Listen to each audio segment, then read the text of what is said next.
Live everywhere. Daily Co's Radio on netrootsradio.com presents David Walton. Kagro in the Morning Show.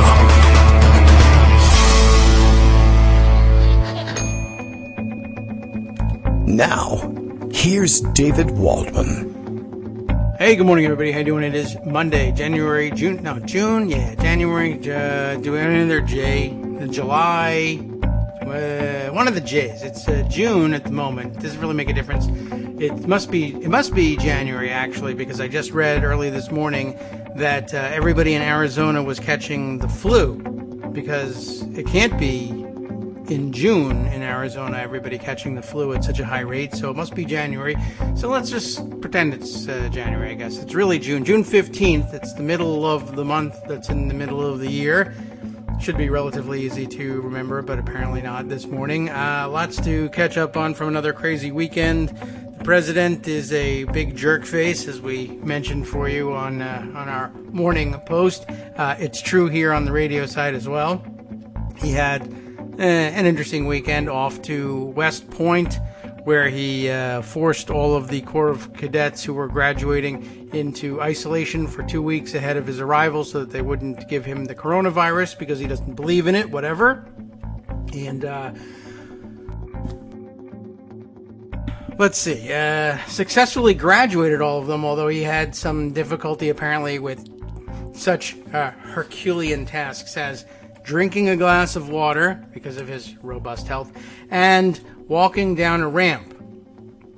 And apparently this bothered him a great deal because people were talking about how slowly he walked down this ramp, and he actually went out of his way to tweet about it and tell everybody, no, he was very healthy and virile and robust, and that he practically broke the land speed record running down the last 10 feet of the ramp.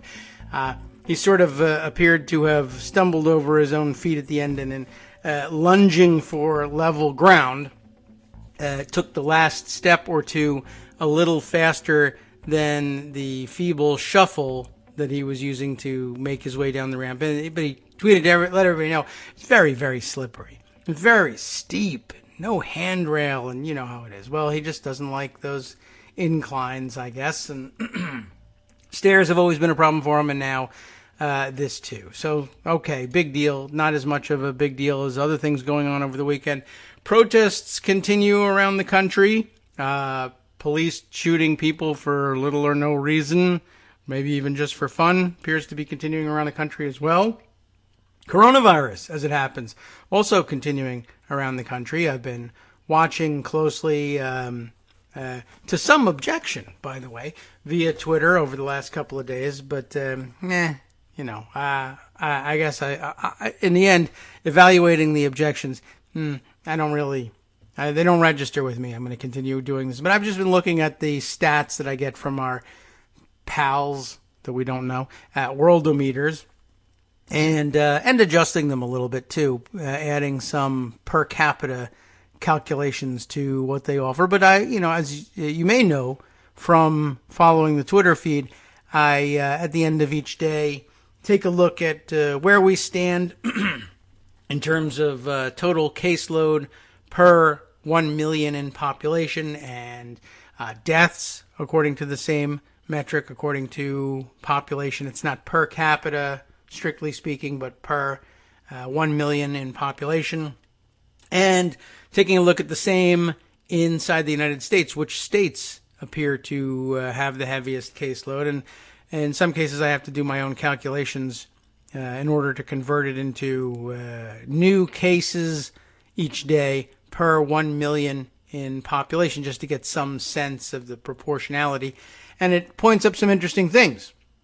It points up interesting stuff like where there are some, I think, as yet kind of unseen outbreaks and hotspots in smaller jurisdictions where the raw numbers are lower, and people, I guess it doesn't make people's radar. Arizona, of course, has been on that radar for a while, and everybody can see just in raw numbers what sort of difficulty they're having with the coronavirus. But Arkansas, for some reason, I don't know exactly what's driving it. I mean, they're not far from Texas, which has an outbreak problem of its own. All the indicators that would perhaps normally tell you that this is a place that's ripe for such an outbreak are there. It shouldn't be surprising to anybody. But I guess because of the lower population and I don't know, I guess just the demographics of Arkansas, is that what's making the difference? But no one seems to be keeping an eye on this one, and I don't know. I mean, I don't know what we're going to do about it. We can send all the resources you want to Arkansas. Their government isn't going to apply them in any reasonable way because they, too, are denialists about this virus, and I guess that's that. All right, well, anyway, just it's been interesting watching, but there's been some criticism about putting together a list. I mean, I'm not putting it together. I'm just stripping it off of Worldometers that holds up the United States and its infection rate, its rate of its total caseload per 1 million in population against the microstates, the European microstates of San Marino, Andorra, also with the death rates about this, Andorra, Vatican City, etc., and then a number of very small countries that have, you know, 1 million or 2 in population, but they're, as countries go, relatively small. They'd be a very small state in the United States, for instance, and saying that that's somehow unfair because their small populations are kind of automatically going to boost them to the top of a per 1 million in population list because of their small size. It does feel a little bit artificial, but then again, it's sort of a leveling statistic. I mean, the question is, at what rate are the citizens of this jurisdiction becoming infected? And it's an even comparison. It's just that, you know, if 10 people get it in Andorra, that's a huge problem. If 10 people get it in the United States, not so much. But really the point was of putting that list out that way is, I think it makes a point all by itself to say that the infection problem and the deaths problem in the United States is such that even in a country with 330 million inhabitants, you're still on a list. You found your way onto the list of microstates that have infection problems and that will, because of the nature, because of their demographics, rise to the top of the list. And so the fact that the top 10 countries in the world in terms of infection rate and in terms of deaths by population includes essentially, I don't know, like 6 microstates and 2 other tiny countries plus like Spain and the United States. It's supposed to speak poorly about how the United States is handling the infection because we're handling the infection poorly. And that shouldn't surprise anybody, but it should surprise any people that there's a list of how we're doing on something important that includes Andorra, San Marino, Vatican City, Qatar, Kuwait, Bahrain, and the United States of America. What is wrong with that picture? And it doesn't really matter what you're measuring. The United States doesn't belong on that list, I guarantee. If the rest of the list is made up of microstates, you shouldn't be there. That's all I'm saying. There's a couple more complaints. We'll address them one at a time and bring people out on the carpet and tell them that they're wrong. But first, we'll talk to Greg Dworkin, who will just, I think, take a much more conciliatory approach, generally speaking, to informing you about what happened over the weekend.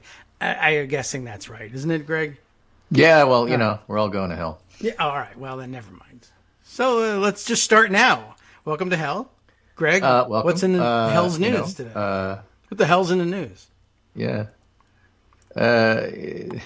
There's a lot in the news, but you pretty much summed it up. I mean, basically, it's the 3 stories. It's Black Lives Matter. It's polling and how Trump versus Biden is doing and how Republicans are doing in general. That's another one. And there's coronavirus. And since you started with Rona, let's finish that, at least as far as my segment goes. All right. A couple of things. Firstly, I've been using lately, ever since Tom Frieden, the ex-CDC head, sent it along on Twitter, the site called COVID Exit Strategy. That's one word, COVID, covidexitstrategy.org. Oh, that's a good idea.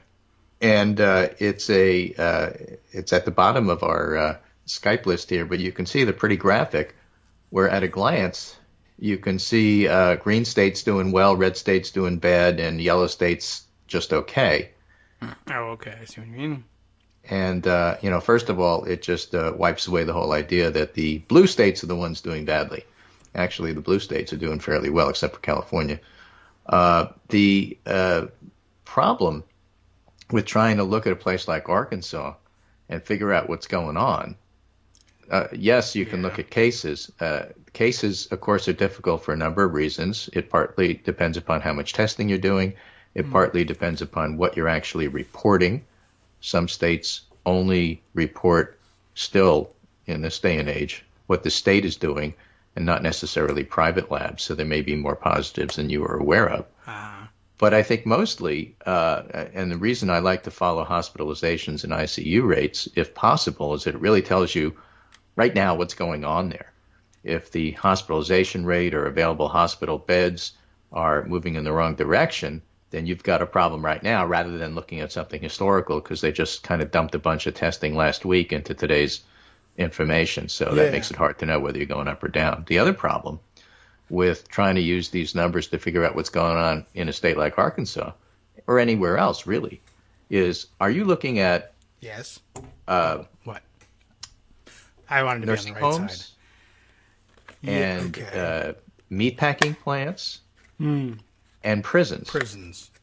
And I are don't you like separating to. that out from the rest of the population? Because that's where the big case numbers tend to be Yes. in these newer states that are reporting. It's troubling because I wonder whether people. I have a feeling that a lot of the new infections are sort of taking place behind closed doors, and people going on about their lives outside of prisons and meatpacking plants are unaware of or just don't believe it. Maybe that's why they think it's fake news. I'm not sick. No one I know But is there's two sick. sides to that coin. It definitely is like it's worse than you think. But on the other hand, if you're not in one of those places, is it okay to sort of open up gradually and carefully? Now, that's not necessarily what they're doing. Oh, well. I mean, there's just more and more information coming out that wearing masks actually help. Yeah. And in the states that were hit hard, like New York and Connecticut, for example, people wear masks. Mm-hmm. Even when they go to rallies, they wear masks. I go to the store to pick up some sundries, and I'm still not leaving the house if I don't have to. Or if I have work done on the house, like I've been having lately, people are wearing masks. Okay. And that's not necessarily the impression one gets, you can't tell, from places like Arkansas. You know, I so don't if know. people say, oh, Not well, in this that's picture. a democratic thing to wear masks and we're going to make it into a culture war kind of thing, that's bad. Yeah. So, It's a good way to make we'll the have to red watch states this, sick. but the idea that it's all over and we don't have anything to worry about is ridiculous. Yeah, and a lot of people are pretty sure that that's the case. And I trace that back to the president's not wearing a mask. You know, that was the early Well, you days. should. But It was a lovely piece by Jonathan Bernstein today saying, don't blame people for not following CDC directions. The fault lies at political leadership. yeah, well, we were aware of that early on, and there was read an article that laid it out plainly. If you communicate X but do Y, people will, take their visual cues and at least say X isn't very important if they're not doing it. Right. As James Hamblin, MD, and writer at The Atlantic says, you can't get acclimated to losing 800 to 1,000 Americans every single day, which is what's happening right now, and then say everything's okay. And then, so what other messages do you send? Tulsa, Oklahoma is having an outbreak. And so Trump says, fine, we'll go to Tulsa, and we'll pack everybody into a 19,000-seat arena, which has been closed except for this event. And we'll encourage them not to wear masks. We'll just have them sign disclaimers. What's the big deal? Well, It's your problem, not our problem. That's what the disclaimer says. Why not? I mean, they have outdoor arenas. They have outdoor facilities that they could use for this, and they deliberately chose not to, just the same way as they originally knew but chose to have the rally on Juneteenth until they got blowback. Yeah. Well, this blowback is going to be 6 weeks later, and by then they're gone, leaving Tulsa with the bill that they won't pay. Oh, yes, right. And leaving Tulsa with the infections that they won't take responsibility for because they take responsibility for nothing. The Tulsa World, the newspaper there, has run an editorial just essentially begging him, please don't do this. Not here, not now. So, you know how he feels about newspapers and media in general. I don't know what he thinks of the Tulsa World. He's probably never heard of it, and I don't know that much about the Tulsa World either. But I tend to take that advice seriously because that's where I was to begin with. But okay. Right. Anyway, so that's what's going on with fair. coronavirus. It's there. It's in places. People will say, well, it's not going to have the impact that it did in New York. Well, I hope not. And it's not going to have the impact in New York because when New York media get hit, then, of course, it's like a big story everywhere. Well, that's partially true. But I think there was a report, could have been the New York Times. Of course. I just saw it go by glancingly, something along the lines of the people that are managing media are, in their summer homes running away from the city while the regular dudes have to go out and cover this stuff. Yes, they stayed in the city, and the bosses are from the Hamptons. They're firing everybody. This is very Something interesting. like that.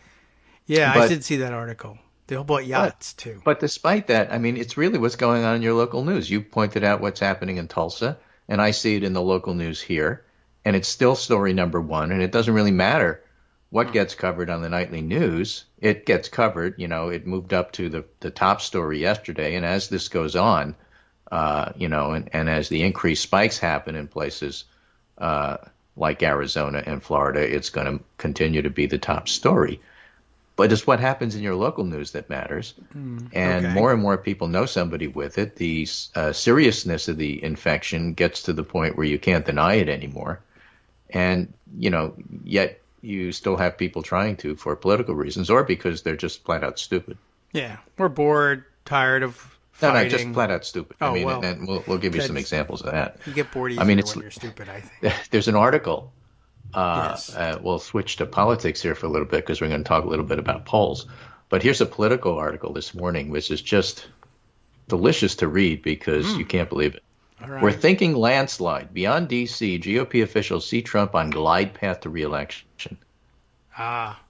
Conventional indicators suggest the president's bid for a second term is in jeopardy, but state and local GOP officials see a different election unfolding.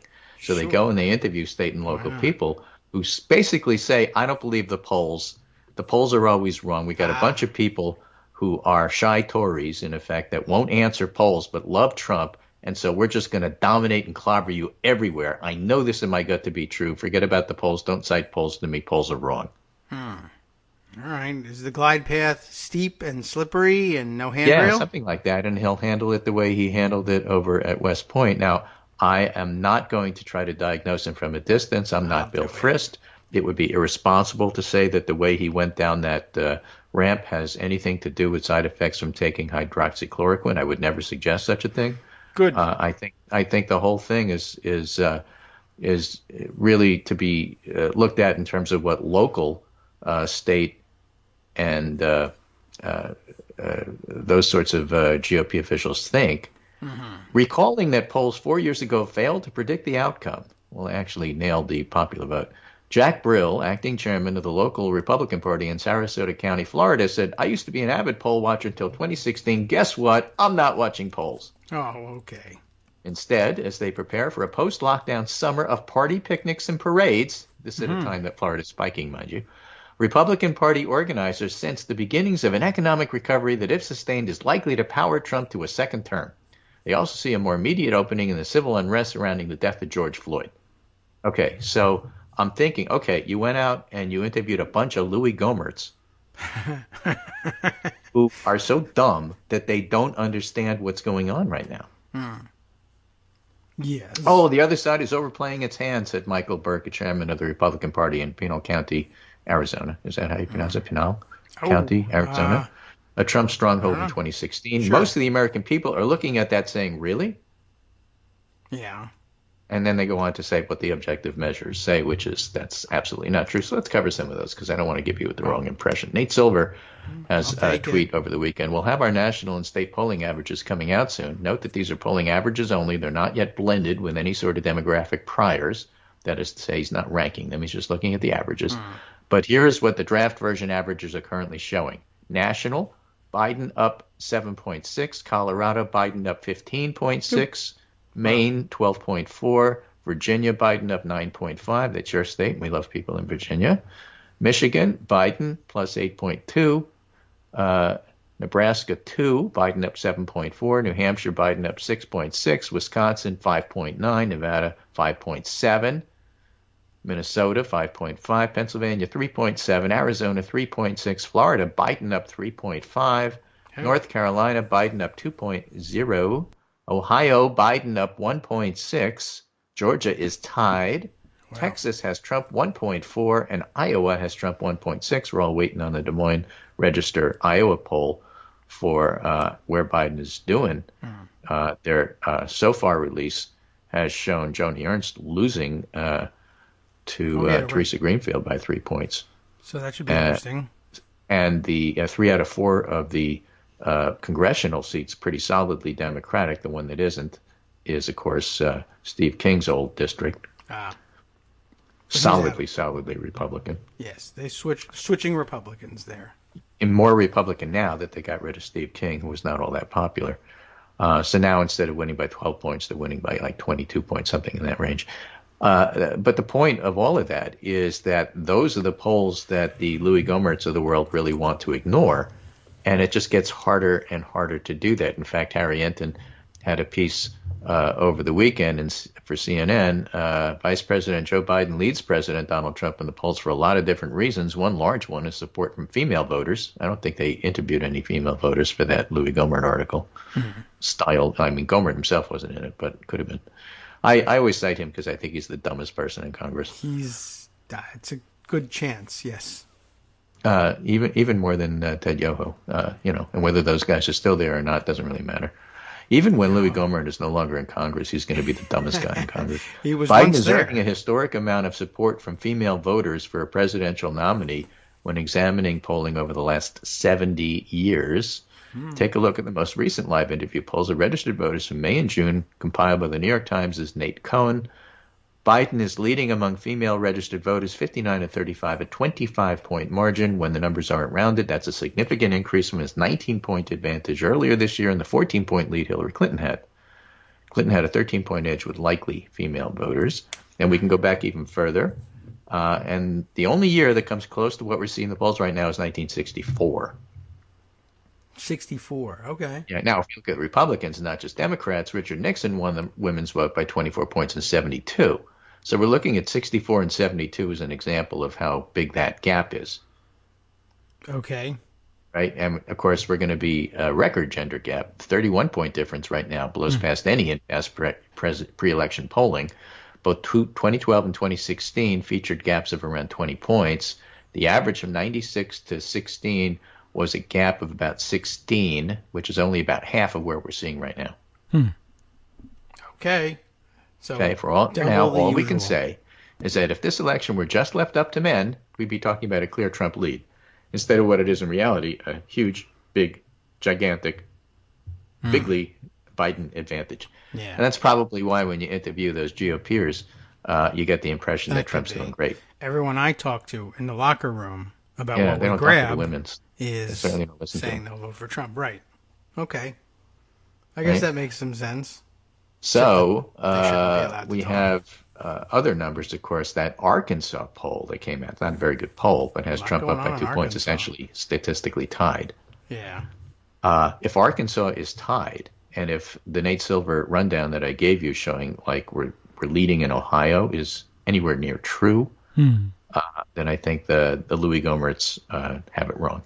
G. Elliott Morris, again, our presidential election forecast finds that Democrats might have to win the national popular vote by 3 points or more. Remember, Biden's up by 8 to be favored to win the Electoral College. That's a good benchmark to keep in mind, because every time you say, well, Biden's up by 10 in this poll. Yes, but what about the local poll? What about the state poll? If you're up by more than 3 in the national vote, as we say in New York, forget about it. You're going to be winning the Electoral College. The Electoral College isn't going to save you. Yeah, well, they do have to go to some extent hand in hand. Yeah, all right. I get you. Right? I mean, if it's 3, if it's 4, okay, look at the state polls and tell me what's going on. If it's 6 or 7 or 8 or 9 or 10 or more, as some of these polls have it, then that's not really the time to be looking. Okay. You get used to the math after a while, and you get the hang of which states. Well, you started saying in 2016. Well, it's the state polls that matter. Only in a close election. Yes, right. I mean, that's always supposed to have been true. Or I guess, there's also, there's other things at play. Of course, people say, what if you're cheating? Oh, well, I don't know. Then I have difficulty predicting it. I mean, I guess if you're cheating successfully, I think you win. The wrong lessons. Yeah. All right. Okay. No, anyway, so the Arkansas poll rather was not from a particularly good pollster, as Nate Cohn points out. Yeah, the poll is bad, but I don't even remember the last time there was a poll I thought could be construed as merely mediocre for Trump. Oh, okay. The last polls that could be construed as merely mediocre for Trump were Marist and Emerson at the beginning of June. Since then, we've had 18 straight state national polls with Trump underperforming his 2016 result by at least 5 points. Yeah, well, it's been a bad stretch for him. It has. And he had to walk down the ramp. So, that's why those overconfident, and it's fine with me if they're overconfident. Stay overconfident. Okay. You never see Democrats being overconfident. That's for all of that. Very rare. Well, we were too overconfident in 2016. No, you were. Yeah, that's not Democrats were worrying because they always worry. And then after 2016, they were absolutely shell-shocked. And the idea that they're overconfident now is just ridiculous.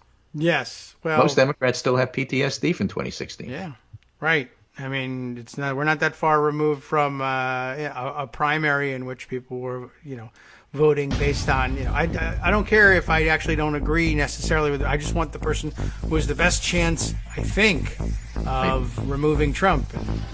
All right. Well, don't tell me about the polls. Well, then don't listen to this show. Oh, okay. Well, that's true. I mean, yeah. Or at least wait until I get to my part where I just make things up. Yeah.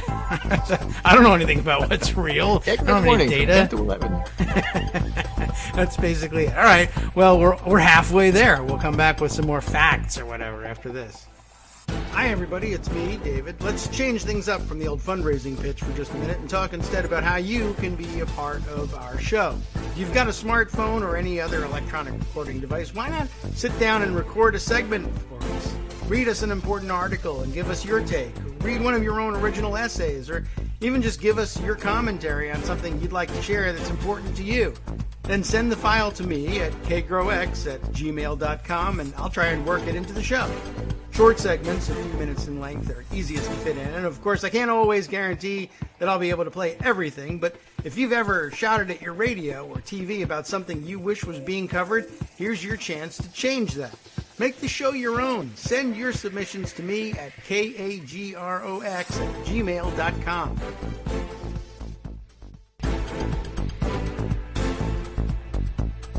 Welcome back now to the Kagro in the Morning Show here on Netroots Radio. We continue on with the facts part of the show where we base things on things that actually happened.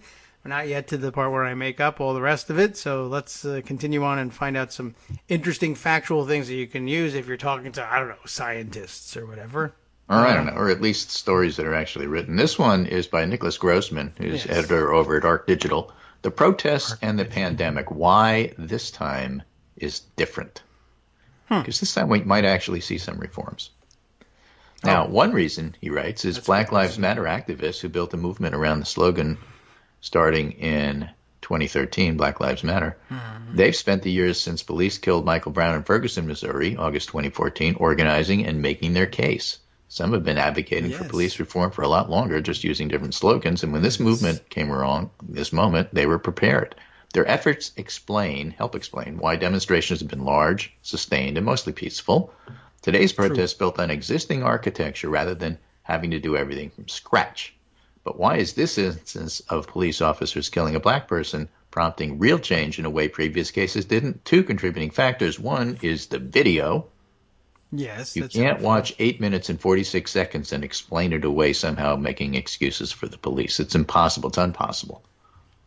Right. I have seen some new video of the same incident that's just bolsters the case. I mean, there's not going to be contradictory video of that arrest. Right. You can't, you couldn't have known that was going to happen.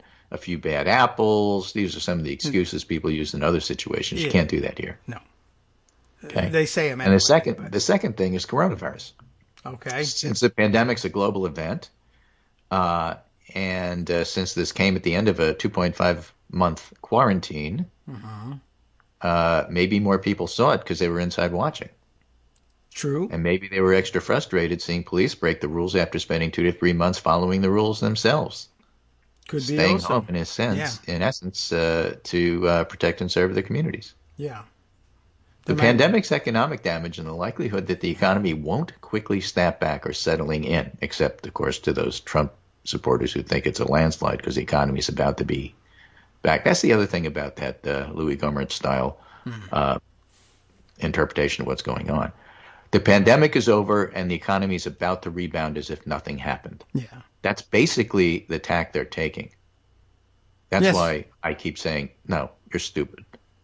Because none of that's happening. Maybe for the pandemic's economic damage and the likelihood that the economy won't quickly snap back are settling in. People are feeling cooped up, uncertain, unsettled, worried, angry. That's affected the energy of the protests as well as who participates. And some people are probably staying away due to virus concerns, but many are coming out despite it. And, of course, not just in the United States. Yes. So the protests show that we're in phase 2 of the pandemic. In phase 1, everything that could be shut down was.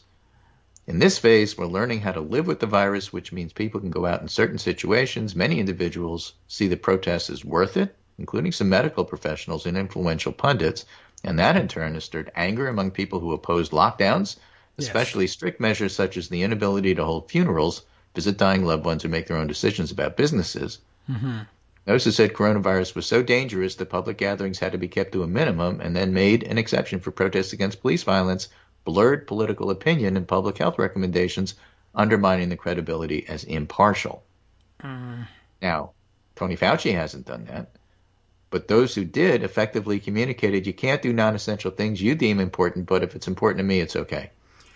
Yeah, of course, there were plenty of people who deemed protesting for haircuts important enough, and we all celebrated that, apparently, according to television news. There's an argument about what that is. And the way you see that being played out right now is that as we have these spikes in the Southwest and in Florida and in the South, immediately Don Jr., it's the protests. Of course, it's way too soon for the protests, but it's not way too soon for the May openings. Yes. Of the states, and that's really what's fueling it, and they're already trying to change the reason. Yeah. You always have to find somebody. In fact, Trump tried, Southwest because all those Mexicans are coming, and that's really what's going on here. Yeah, right. But that lasted about a day. Aliens. That was about as dumb as the caravans, and it didn't look like it had much political salience, so it's kind of fading. But you saw that. I think that you'll always see law and order types in GOP's officials trying to change the topic, blame the protesters. But that underlying, why are they allowed to go out and protest, is going to linger. You can't just explain that away. However, they did it. Nicholas Grossman goes on to write, if none of the protests become super spreader events, like that Missouri hairdresser where nobody else got sick. The non-spreader event, yeah. Yeah. If decent but incomplete mass coverage and many sick, elderly, and immunocompromised individuals choosing to stay home end up keeping transmission low, that means most outdoor summer activities can go ahead at relatively low risk. Outdoor. That doesn't include Tulsa indoor. Right. Bowling and rallies. If there's minimal COVID spread, that would be great, but also possible there's a lot. And if there's a lot, it'll be hard to pinpoint the cause. New York bars, Vegas casinos show that Floyd demonstrations are not the only gatherings going on, and the protests might have better mass coverage, but no matter what happens, attitudes toward coronavirus have in fact changed. So the pandemic helped shape the protests, and the protests are reshaping the pandemic. Real police reform could make the additional health risks worth it, but few things would be more frustrating than giving away some of the gains of quarantine and getting nothing in return. Yeah, we were slated for that anyway. So, that's something to watch. Yes. Now, as far as reforms go, this is a really interesting set of tweets here from Emily Galvin Almanza, which starts out with the always interesting and always worth reading. I was talking with my mom. Whenever I see one of those, this is going to be interesting because it's always interesting. Okay. They are. Moms are interesting. It's like, I have my views, but let me talk to somebody else and let me tell you what they said. All right. I'll buy it. So I was talking with my mom about defund the police. And she asked me a question. How could what happened to Rayshard Brooks happen, the Atlanta killing that just happened a couple of days ago, in the middle of all these protests? Yes. Which is a great question. How could that happen? in this uprising. Cops How could love police doing keep doing this. this? So this is what I said. Now, That's what they love. Emily says, my mom is not steeped in these issues. I mean, she is more now because, like, she has to be mother of me. So this thread isn't intended Emily's for doing folks it. who are already right there with us. I'm hoping this will be useful for folks who are wondering and who share her questions. Killings, murders, have continued and will continue because the police lack all accountability. It's not just qualified immunity, which protects them from being found liable for things that would bankrupt or jail the rest of us. It's the money. You got to follow the money. Okay? Derek Chauvin, the cop who murdered George Floyd, could still get his $1 million pension even if he's getting those checks while serving a sentence for homicide. Police pensions are generous. Many are raking in hundreds of thousands of dollars per year, even if they've been dismissed for the kind of misconduct that would throw you or me into a cell. So you can't get sued. You won't lose your money no matter what you do. And what's more, you're living in a culture where morality is upside down, bullies rule, and everybody's trained to be both extremely violent and extremely terrified all the time. And gives examples. She has this piece from Medium called Confessions of a Former Bastard Cop. I was a police officer for nearly 10 years, and I was a bastard. We all were.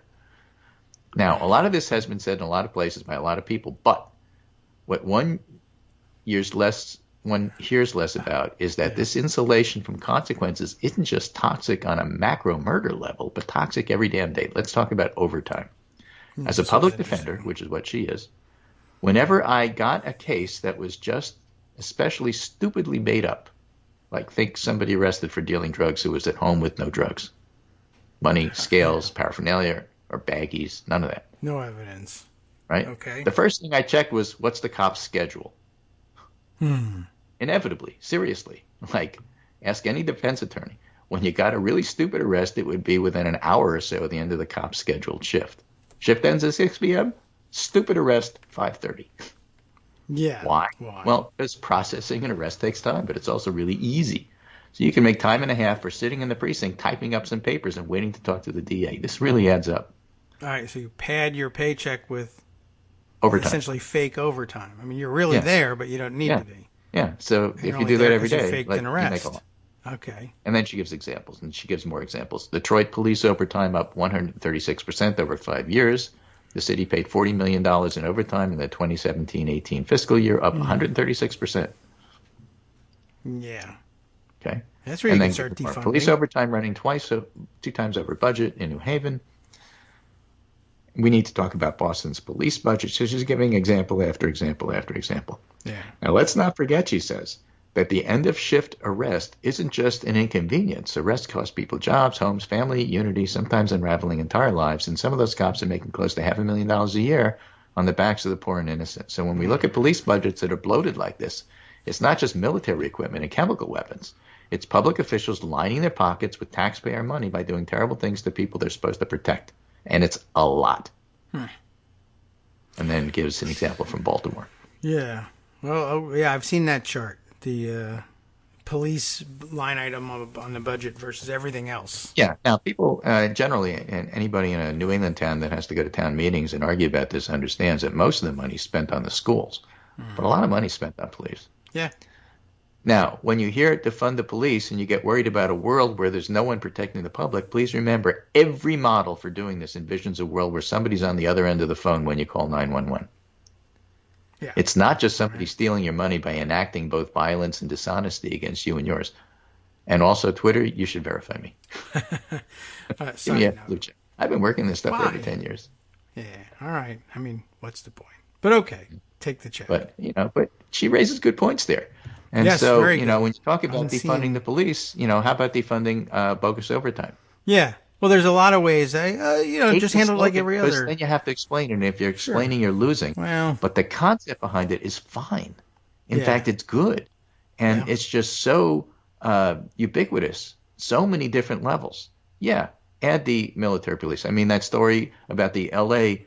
Police having to return the grenade launchers but keeping the armored vehicle. Yeah. Well, right. Defund that. It's this stuff, too. And so you're paying a lot of money for stuff that you don't need and don't want. And then Philip Bump has this great story, which I have in the Pundit Roundup toward the very, very end today, talking about what kind of calls do the police actually do. Yes. And so when you're talking about, well, you have less policing if you keep on this way, and you go and you look and say, okay, well, what does exactly that mean? And I'll give you, it's got a fantastic graphic that goes with it. Let me get down there. So here is that story for you to easily find what police work actually looks like and what that tells us about defund politics. Now, one thing that doesn't come up in television shows and movies focused on police work, by the way, many of those being canceled right now, is driving to a house where an alarm went off and finding nothing wrong, or a scene in which the protagonists are called out to investigate an abandoned vehicle, quietly file a report and leave. These aren't exciting things to depict, of course, so they don't even turn up very much on reality shows such as Cops, which was recently canceled in light of a renewed focus on the treatment of black Americans by the police. What Americans generally see of police work in popular entertainment are shootouts, doors being kicked down, officers engaged in chases. On the news, it's much more of the same. This matters in the current moment in part because it obscures the extent in which much of police work these days involves things that are much more anodyne than entering a shadowy building guns drawn.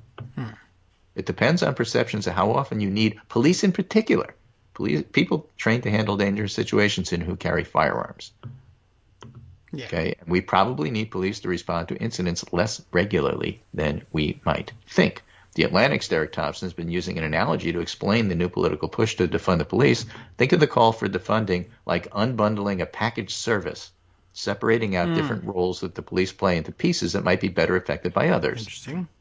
He shared a chart Thursday showing what the bundle of services provided by the Philadelphia Police Department looks like. Each box shows the relative proportion of service calls made by police officers. Unfounded radio calls, by far the biggest, investigate premises, false burglary alarms, derelict vehicles, requests for information, false fire alarms. That's half of them. Yeah, maybe somebody else could handle those and probably don't even have to carry a gun to do it. The other half, disorderly crowds, domestic disputes, minor disturbances, traffic accidents, medical assistance, child endangerment, theft, vehicle property, vehicle crime, burglary, fraud and embezzlement, assault, aggravated assault, small box, robbery, small box, rape, small box, homicide, tiny box. Right. Yeah, I mean, that's true. So now if you're looking at the really somebody other than a cop could do it, it's half. If you're looking at minor things like traffic accidents, domestic disputes, disorderly crowds, truancy, curfew violations. Truancy. Yeah, okay. That's a quarter. They used to have truancy officers. What happened to those? Right? And then a quarter of them are like, no, you need a cop for this. Yeah. Just to put in perspective. And then he's got one for calls for service in New Orleans, basically showing the same thing. Yes, the larger half is like, you don't need a cop for this. Right. The quarter is vehicles and traffic, and then the other quarter is criminal stuff, theft, vandalism, bodily harm. And, you look at this and say, okay, so what defund the police means is unbundling the service and paying for the one quarter and maybe contracting for the half. Yeah, there you go. And then having the rest be done by other people. They say, and you say, that when you're explaining, you're losing. But there is a corollary. If you can explain really fast in ways that everybody understands universally, you might not lose. Well, it's a valid concept with a stupid slogan. That's not hard to understand. Yeah, well, and even explaining the stupid slogan. I mean, you could even do it in conservative style. Well, I don't mean defund everything. I just mean waste, fraud, and abuse. You know about that, don't you? Well, we're not talking about. You want to talk about in conservative terms? Oh, well, I mean, it's easy enough to do. We're not talking about defunding the police. We're talking about lowering your taxes. Yeah. Oh, well, that's also true. Yeah, just by getting rid of waste, fraud, and abuse. For the rest of us, we can just say it's like the Liberty Mutual. Just pay for what you need. Why wouldn't you want to lower your taxes? Everybody wants lower taxes. Here's a way to do it. What's your problem? Yeah, right. There's no reason. Why pay with the overtime that they're pointing out, cops making $500,000 a year. You want the $500,000 a year employee. Surely he's too important and productive a person to show up to get your cat out of the tree, right? Now, the alternative is not arming teachers. They shoot the cat, by the way. Yeah. But, if you want to have a serious adult-style discussion, that's really what this is all about. Again, it's not the concept. It's a fantastic concept whose time has really come. And what we'll find is that it's such a good concept, which includes, by the way, outlawing chokeholds, that even Republicans in Congress are going to buy into some of this. But not all of it. And so now you have the political question, which is strictly a political one. Since Republicans are going to be resistant to the whole defund the police concept here, then even if you're just going to limit it to a what about qualified immunity, and they're going to be resistant to that as well. Yes. Do you compromise and get what you can get, and then after the election go for more? Or do you do nothing because the election's only going to be in, 4.5 months, and go for what you want?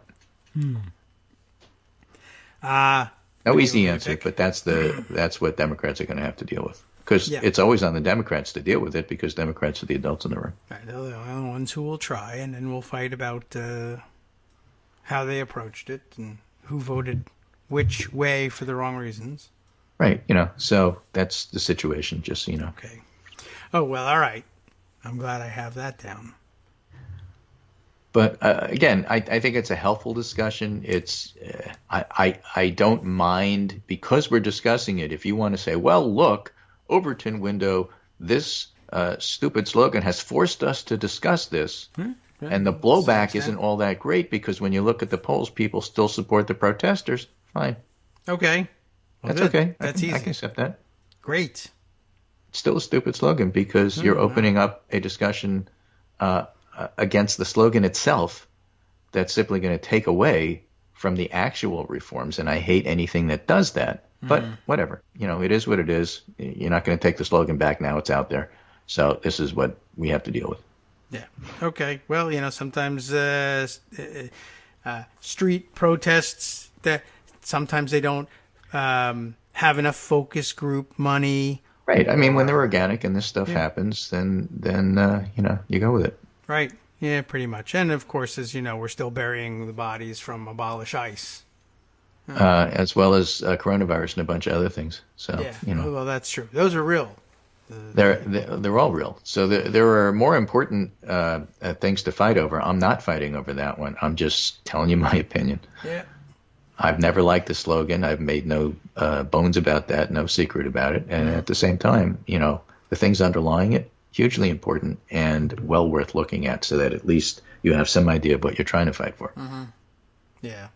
Well, right. I guess the thing, if you have an objection to it, you register it and then move on, I suppose, because then otherwise you're just guilty of wasting the same amount of time as everybody else. But okay. Right. Yeah. All right. There's a million ways to say it. Everyone knows what it means. The people who are going to pretend they aren't going to be convincible for the most part. Yep. Our friend Darwin Darko says, well, what about divest police? I mean, there's so many different ways you can approach this, whether it's reimagine, reinvent, repurpose, refund, recycle, sure, reopen, anything. Yeah, make mincemeat of, I think, is a little harsh, but, as long as we're allowed to explain, chop it to a fine slurry, also, misleading in a way. But you're right, we don't do focus groups, so, it is what it is. Yeah. Meanwhile, we still have the fight going on between Trump and the military. And the military is resisting the idea that they're there for domestic photo op purposes. Their heads will spin. And we still have to have an accounting of what happened with the Secretary of the Army giving the order, which he says was misinterpreted, for 2 National Guard helicopters to, do this thing. Do a low flyover of protesters. And we still have at least Park Police and Secret Service admitting that, they gassed Americans in order to clear the park. And we have actual police officers and other law enforcement officials, often known as LEOs, who are saying that Bill Barr's accounting of what happened that night in Lafayette Square is wrong. Yeah, a lie, right? And it's a lie, and they're lying about what happened. And the blowback from that still hasn't settled down completely. And by the way, the protests are still going on. Yeah. So that's my Monday morning summary, trying to summarize what is turning out to be every week a rather tumultuous weekend, trying to get it all in so at least we hit the high points. Yeah. All right. Well, be careful on ramps and drinking water. We can all move on from there. All right. I think thanks very much, Greg. I appreciate a sober roundup from a maybe drunken weekend, possibly. I don't know what was going on with this weekend. But they all seem to be just as insane. And we must be building to some kind of crescendo. I am quite worried about what's going to happen with this coronavirus resurgence because exponential growth. And so what happens is that, it bubbles. I sent you a graphic of how quickly it can grow when it starts to grow. Yeah. And it's just astounding. Well aware with that. I mean, right. Okay. Anyway, my electrician's here, so off we go. We're going to finish the project today, Bring him on I the hope. show. Let's find we out. shall see. Okay. All right. We should have our electrician fixed everything. So. Okay. We'll make sure that all the electricity works afterwards, and we'll try it again Wednesday to be sure. How about that? We'll test it. If you're there, it works. If it's not working, then we want maybe you just dropped the call because the electricity got cut off. The very impatient electrician they have there. Okay, let's see. Moving on to the Stash O stories in Pocket over here. I did mention that the Tulsa World, which obviously covers the whole world from the perspective of Tulsa, has been pleading with the president, the guy who's playing the president on TV, not to show up. Tulsa World editorial: this is the wrong time and Tulsa is the wrong place for a Trump rally. That's interesting to add in there at the end, too.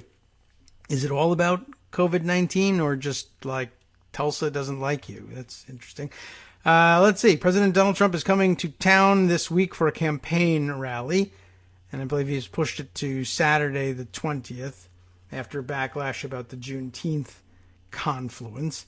It will be his first since such events were suspended earlier this year because of the COVID-19 shutdown. We don't know why he chose Tulsa, but we can't see any way that his visit will be good for the city. Okay, and you can see no way. It's an interesting and remarkable thing to say about a presidential visit. We can see no way that his visiting this city is a good idea.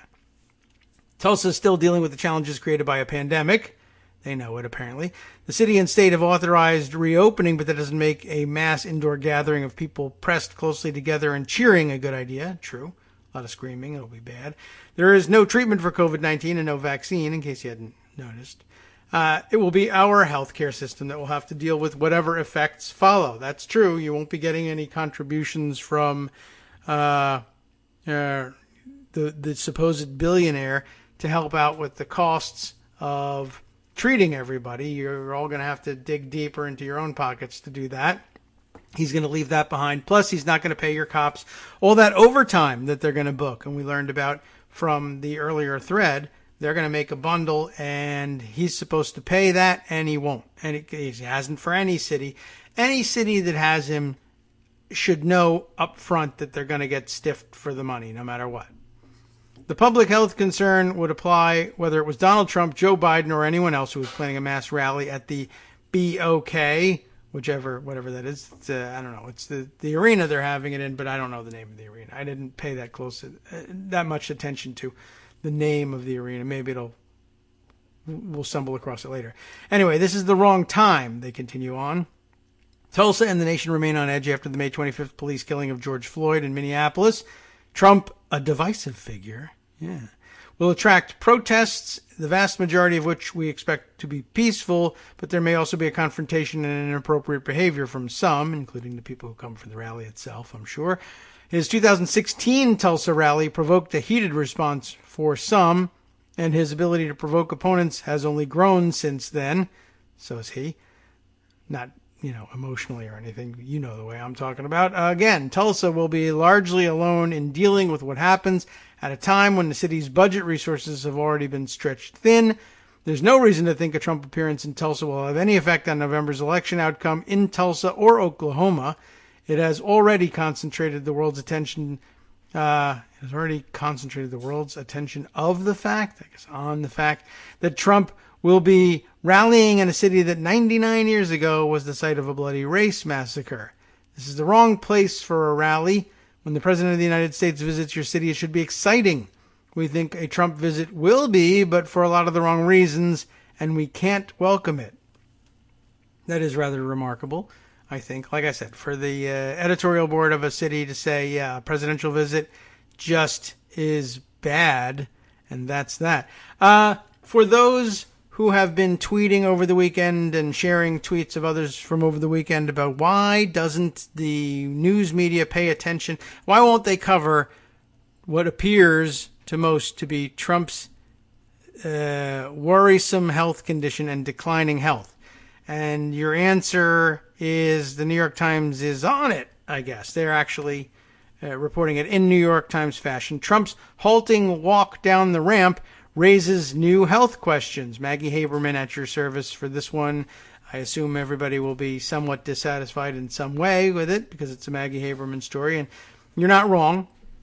But at least it's here. So now they can point to that and say, I covered it. Leave me alone. And I think that's kind of the plan for things going forward. I don't think anything new is revealed here, but there you have it. You got your headline. Subheader here. The president also appeared to have trouble raising a glass of water to his mouth during a speech at West Point a day before he turned 74, the oldest a president has been in his first term. Interesting way of putting it, but you get the point. He's kind of one of the older people we've had as president.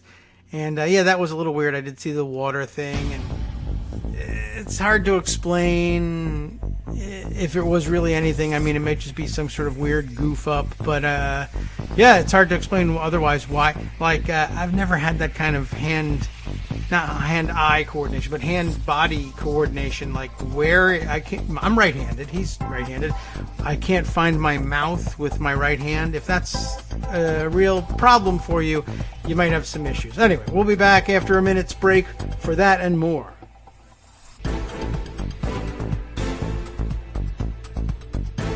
Welcome back now to the Kagro in the Morning Show here on Netroots Radio. Let's see. So about 15 different directions to go in here. I do have some more coronavirus information and thoughts to share before turning back to Trump. But I think the health question, that's the Twitter gossip, and I think we've all kind of gotten wind of it, and I don't have anything to add to it other than, yeah, you're absolutely right to wonder whether the president's physical condition is deteriorating. Yeah, you're also entitled to say, I can't diagnose him from a distance, but he looks to be falling apart, generally speaking. I think you're pretty safe on that one. Anyway, back to coronavirus and COVID.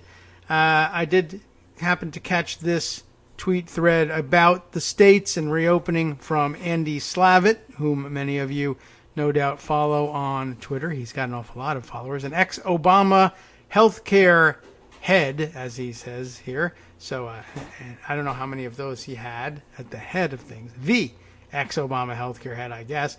And a popular podcaster as well has something to say on the coronavirus situation. Breaking June 14th COVID update. That was yesterday.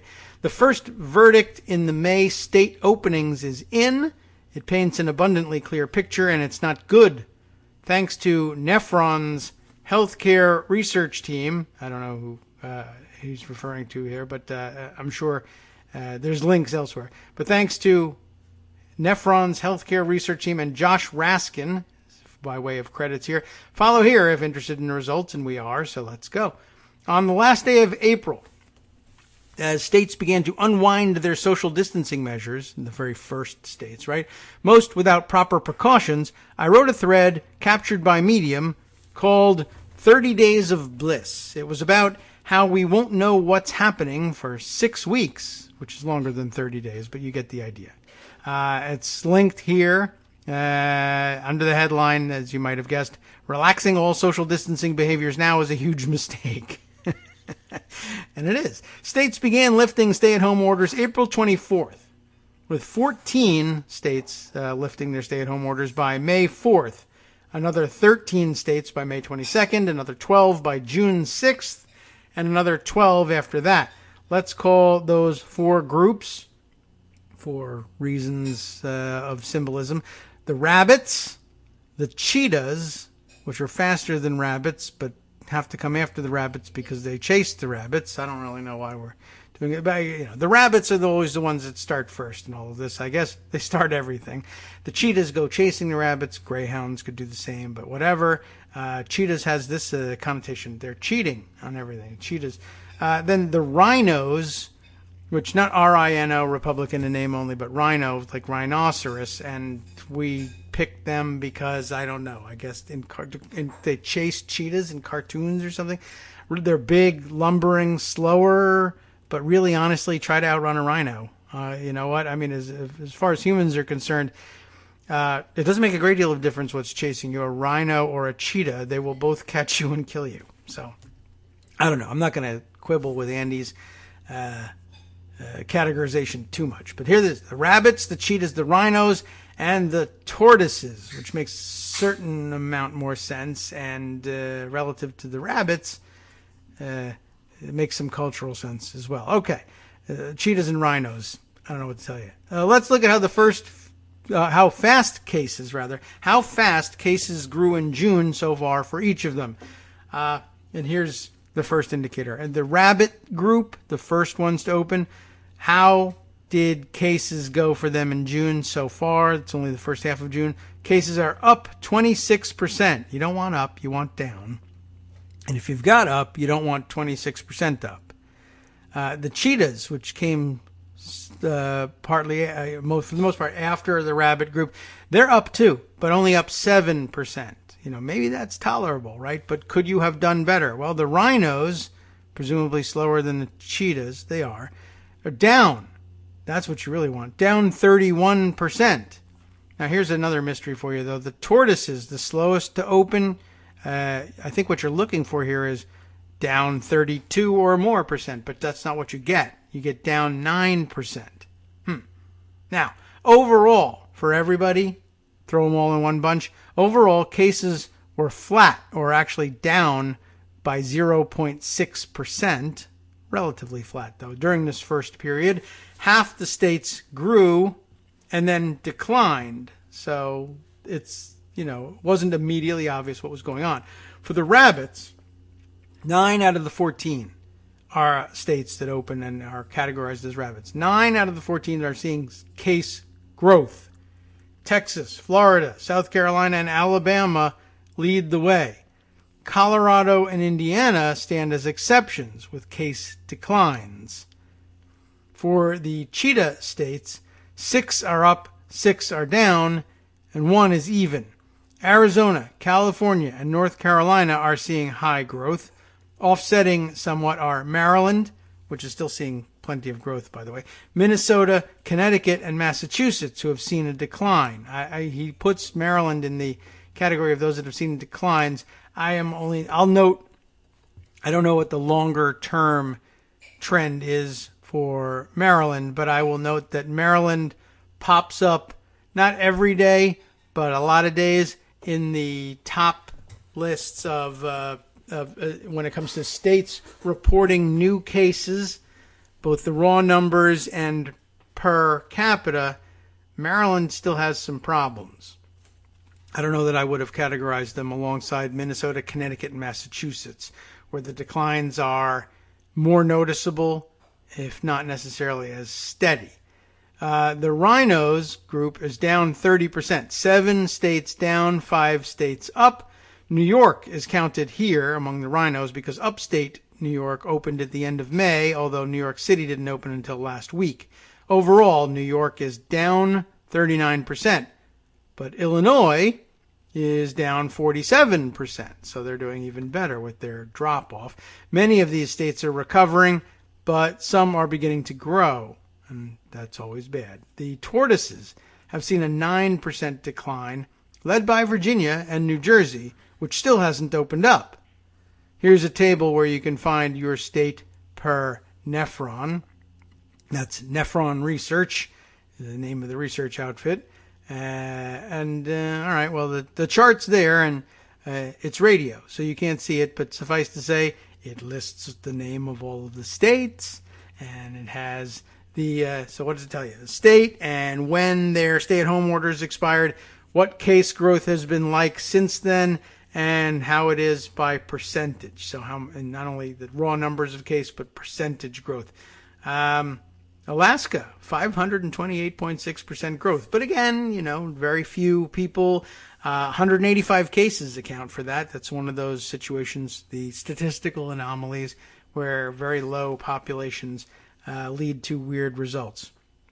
But they're topping the chart, and not just because they come first alphabetically. Now, Hawaii, of course, another statistical anomaly, a state where it is, I think, generally agreed that they have not had a tremendous problem with the virus.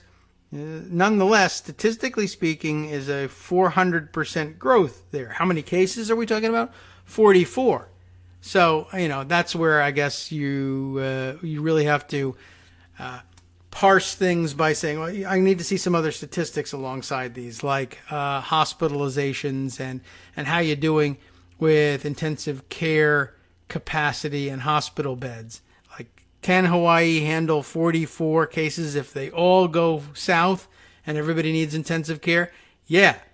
It's still a 400% growth rate because they had hardly anybody with the disease, but it's worth watching. You let it rise to the top of the chart, and then you can see if you can explain it away with statistics as well. All right.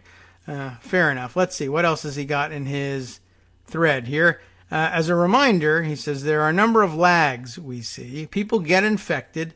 Many don't get symptoms for a few days. Some become infectious. Some go out into the world. Some infect others. And the cycle continues.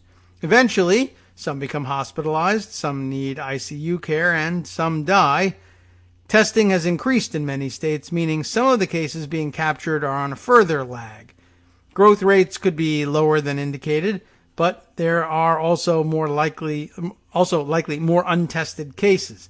States where the positivity rates increase, like in Arizona, Utah, Texas, the Carolinas, both of them, and Washington, are of concern. This is why this analysis by Nephron is important. It takes a look at what happens when states open and what differences there are. At first, after opening, the R0 barely changes. You remember the infectious rate, R0. People are uneasy and express concern about getting infected, but as more things open, the R0 increases. Bars and indoor restaurants, churches, jails, nursing homes, and plants, that would be manufacturing plants, represent some of the places where growth occurs.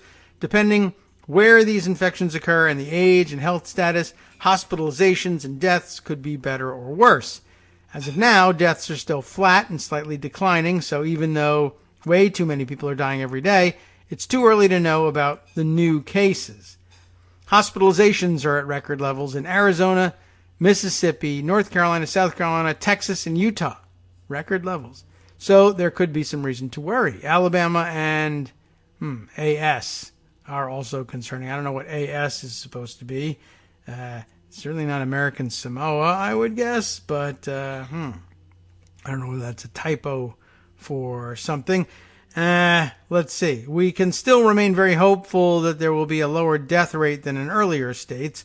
The new states are more rural, but also have more than their share of older and sick people. That's true. So people are a little more spread out, and so the density isn't as much of an issue, but older and sicker population. And also, by the way, hospital capacity tends to be lower because, they've screwed themselves over closing all their hospitals there, and it's not always their fault. Anyway, if those folks continue to protect themselves, the older and sicker, there will be better results.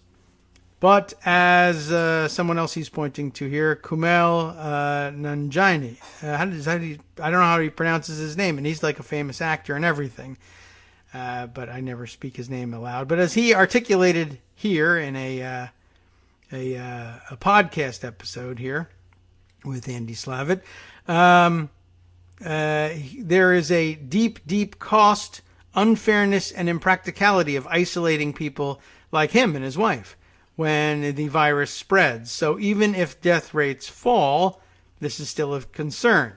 He's quite funny, too, and you will recognize him, even though I mangled his name, as a tremendous comedic actor, and so that's why he's such a funny guy. But you saw him in any number of movies and TV shows, including The Big Sick. That's why we're talking about his wife involved in all of this. Right, semi-autobiographical, as I understood it. The other side of the news is that post-peak states like New York, New Jersey, Massachusetts, Connecticut, and Michigan are seeing real declines. Their population may remain more cautious given the trauma that they lived through. All things considered, this is what we didn't want to happen. What many will be quick to label predictable as well.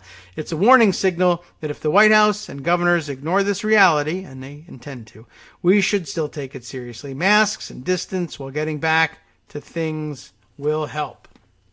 But it won't fix this, because if you've seen the charts, and they've been circulating widely on Twitter over the last couple of days, they are alarming, and they're upward trends in an awful lot of them, and Arizona just looks like a crazy first infection spike like you saw at the outset with Italy and other countries that really got it disastrously. All right, let's see. Brian Monroe's pointing to something in particular. Let's see if we can open it up and figure out if we're going to move there directly, or at least note the issue for you.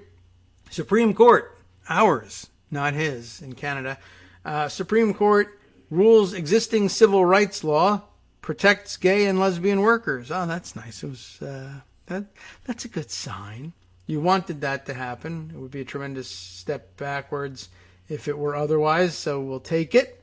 Good news. Pete Williams reporting for NBC News, just in case you've been watching and waiting for this story to come out. The U.S. Supreme Court ruled Monday that existing federal law forbids job discrimination on the basis of sexual orientation, a major victory for advocates of gay rights, and a surprising one from an increasingly conservative court. Everyone was right to, worry. You never know what these guys are going to say, and as we've told you, I've told you, Armando has told you, sometimes they just have outcomes that they want in mind, and it doesn't matter if it makes any logical sense. They just do what they want to do.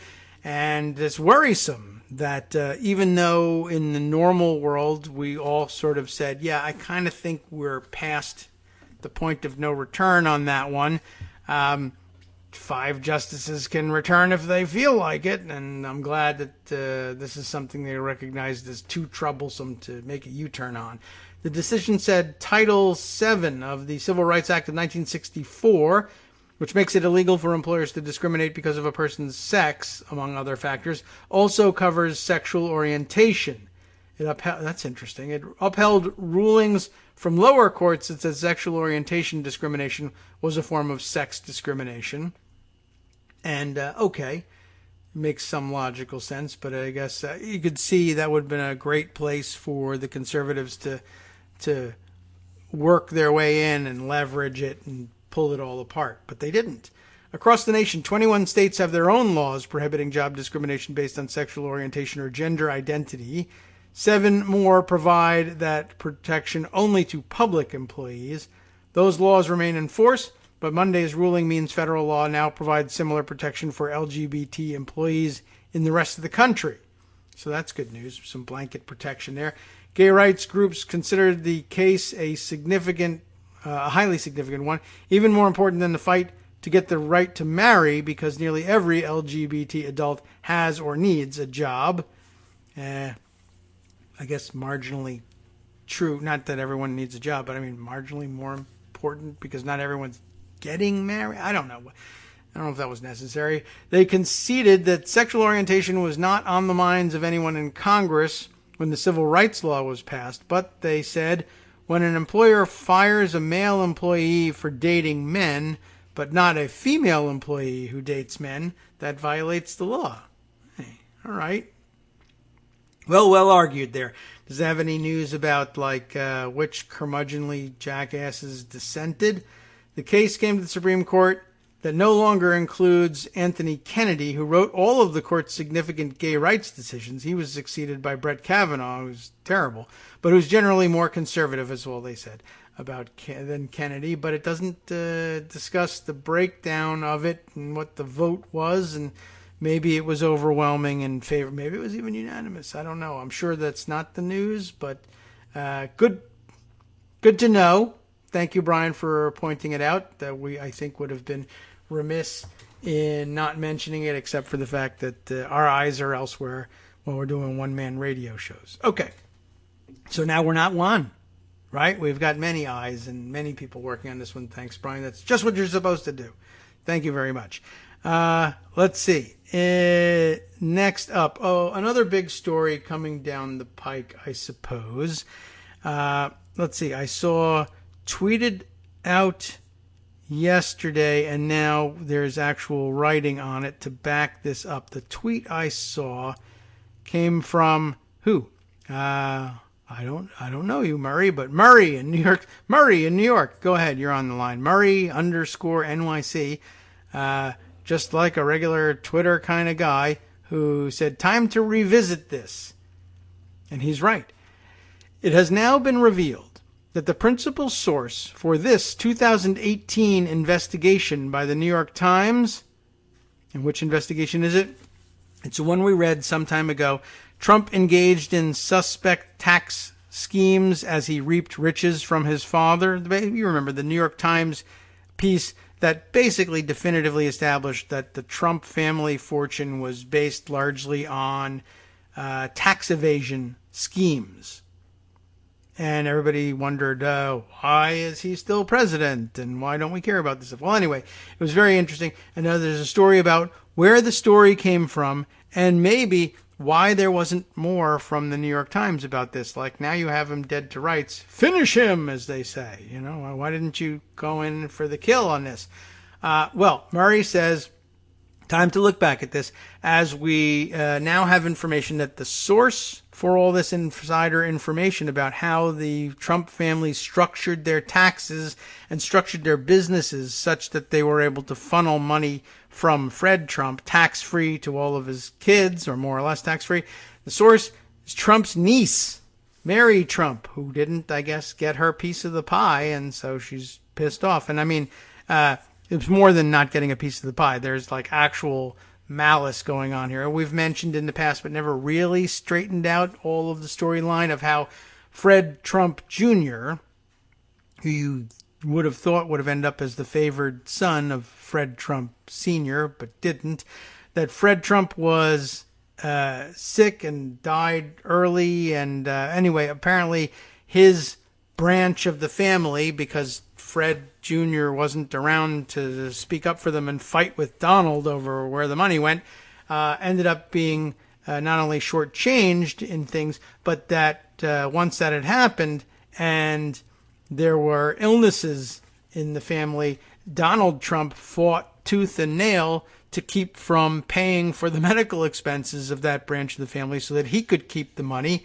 And it's kind of been a dark family, not quite secret, for a long time. And so Mary, I guess, perhaps taking her revenge here. Now, there's real story behind what sounds more like rumor.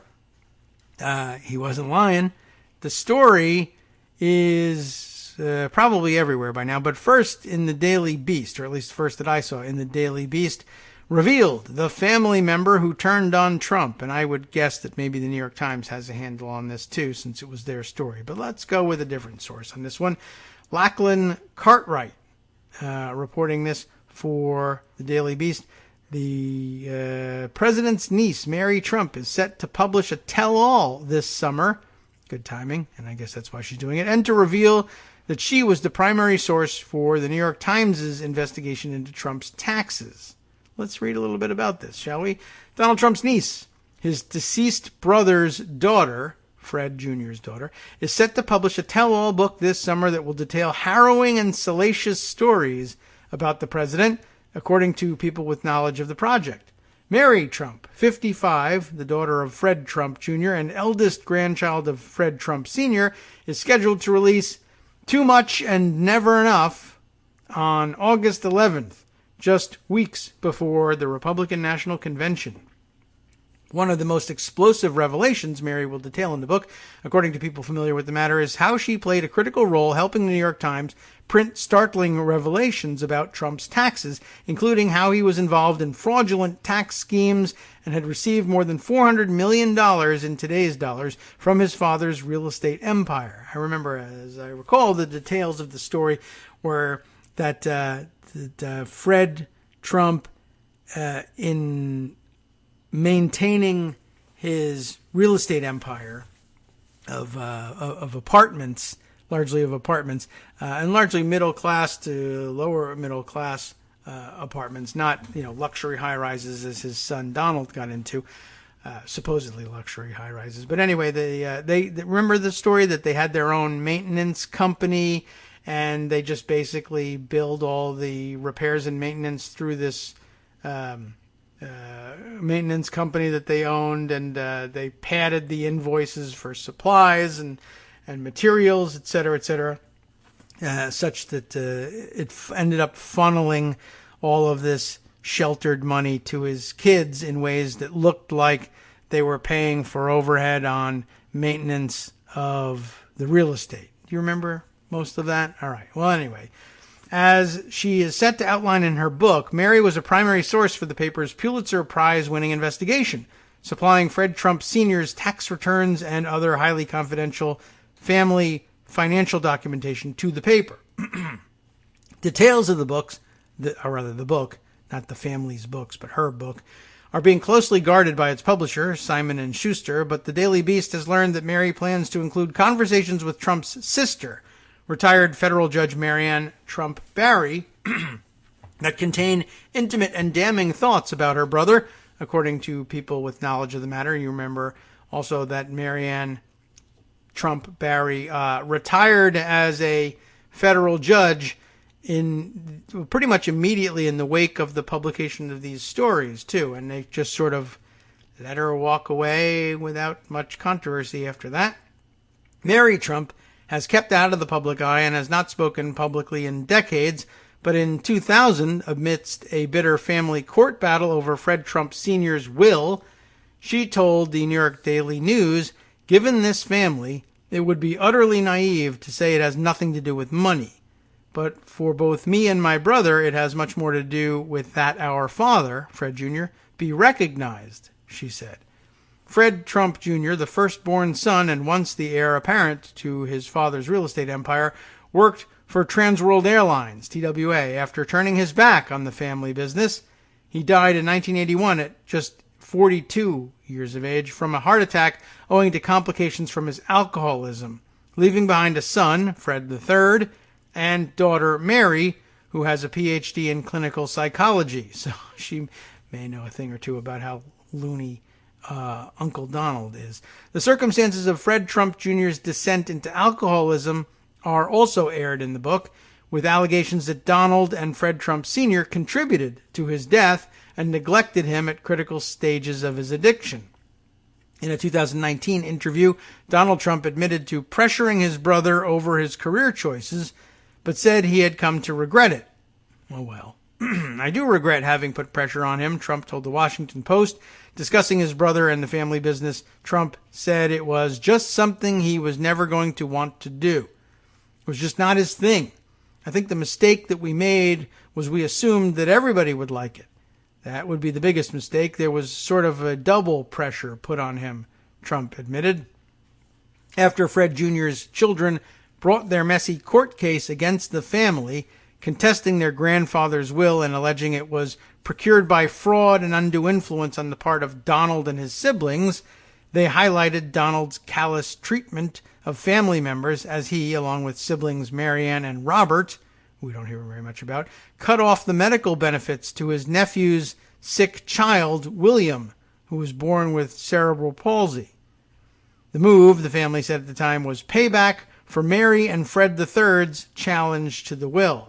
There's a lot of payback going on in this case. That court case produced a treasure trove of confidential and highly sensitive Trump family financial documents, including Fred Trump Sr.'s tax returns, which almost 2 decades later would fall into the hands of the New York Times and form the basis of one of the most stunning pieces of journalism in recent years. In June of 2019, the Daily Beast reported how the New York Times Trump tax team imploded when four-time Pulitzer Prize winner David Barstow went rogue, aggressively pursuing a source for their groundbreaking investigation to ghostwrite a book and secure a six-figure payday, a move explicitly forbidden by the Times' ethics rules. Well, I guess it didn't prevent this from happening, even though it explicitly forbade it. Yeah, that's the other major story breaking out of this other major story, which is, I guess, partial explanation for why didn't the Times finish him off in all of this? And the answer is the lead writer was apparently pursuing a payday of his own rather than doing the work. Hi, it's me, David Waldman, your host for Kagro in the Morning, and I've learned that I either need to update these announcements more often or stop saying that the announcements are brand new. What's not new is that this message, too, is a call for your support in keeping the Kagro in the Morning show on the air. My thanks go out to all of you who do support the show through your donations. The stats say that Kagro in the Morning fans download our program about 2,000 times each weekday, but our donors make up only about 8% of our daily listeners. Patreon.com, Patreon.com, makes it simple to make easy, secure, recurring monthly contributions to support our show. Patreon.com/KagroX gets you straight to our donation page. If we're helping keep you sane during the Trump era, consider what that's worth. $1 a day? 50 cents? One thin dime? We do about 20 shows a month, so pick a number, do the math, and head to Patreon.com/KagroX to let us know. Thanks again, everyone, for all your support.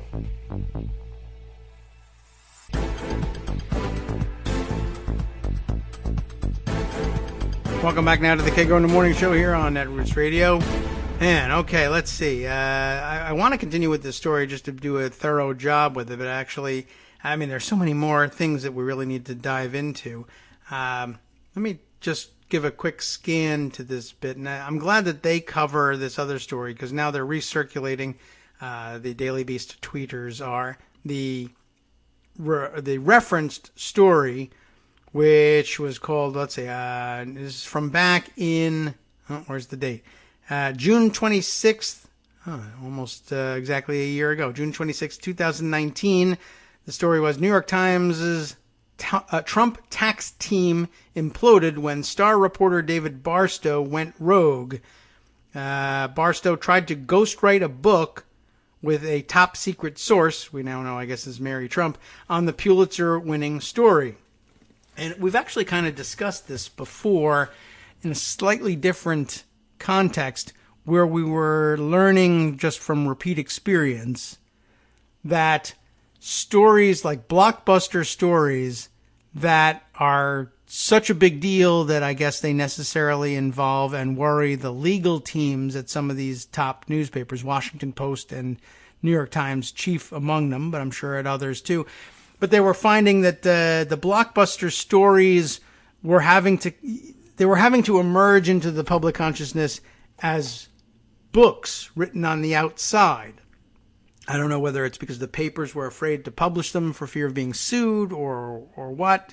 But we've noted this phenomenon in the past that reporters get a hold of this fantastic story and they end up they can tease it a little bit, or they can write the book and then they can have the book reviewed or even participate in writing stories about the process of putting the book together to run in the paper, but the story itself has to run in the book. And it was kind of a weird phenomenon that was happening. And I guess a close cousin of that is you find that you stumble onto a blockbuster story, and I don't know whether it's necessarily the case that the New York Times wouldn't publish some aspect of the story but still managed a blockbuster story out of it, or whether he just said, I can get a big payday out of this. I guess Mary Trump is thinking of writing a tell-all book, but, well, like many Trumps, didn't actually want to do the work herself. Writing a book, that's not just work that anybody can sit down and do. I can understand that. It's not necessarily the case that no Trumps will work on anything.